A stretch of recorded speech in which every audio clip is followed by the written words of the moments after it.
My name is Pam Chrysostomo, and I'm going to share a personal experience that I've had. I'm the oldest of 4 children, and I'm 19 years old, and I have a sister whose name is Phyllis, and she's 13, and my next sister's name is Patty, and she's 12, and I have a little brother whose name is Noel, and he's 8, and so there's 10 and a half years between me and Noel. I was an only child for a very long time, and I was supposed to be an only child until I remember one Christmas where I asked my mother, I told my mother that instead of asking Santa for toys this Christmas, I wanted a baby sister instead. So a couple months later, I had a baby sister, and her name was Phyllis, and so she was born in April. And in June of 1984, we were preparing for a big baptismal party for Phyllis, and she was going to get baptized at St. Charles Church. And we were going to have a lot of visitors over, probably about, maybe 300 visitors. And in the process, my mom had a friend whose husband made cakes. And so my mom's friend's husband made a cake that was about 20 by 30. So it was a huge cake. It was decorated really nicely. And there was a stork on it, and there was a baby in the stork's beak. And I just remember how great a cake it was.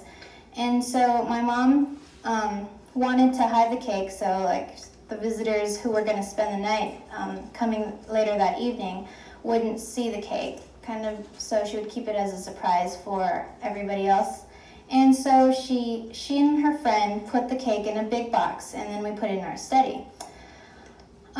So later that evening, my sister Phyllis's godmother came, and along with her godmother, she brought her husband and her 2 girls.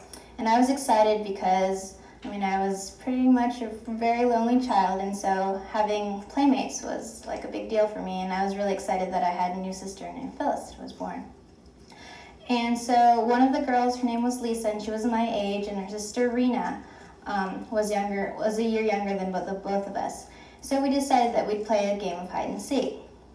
So we were playing hide and seek, and we were laughing, we were having fun, as all little kids do. And at one point, Lisa was it, and Rena and I hid like in the living room, and we were found very easily. And so I guess after 3 or 4 rounds, it was Lisa's turn to be it. And so Lisa was it, and it just wasn't working right. We were having fun, we were having a lot of fun, but people were finding each other too easily. So I took Lisa and I hid in the study room because I figured that would be the best place to hide. And so Lisa and I went to the study, and we ran really quickly, and I remember the door slamming really loud, and it was a wonder that Rena didn't find us just by the sound of the door slamming. And so we were really tired. I remember laughing really hard, and Lisa decided to sit down.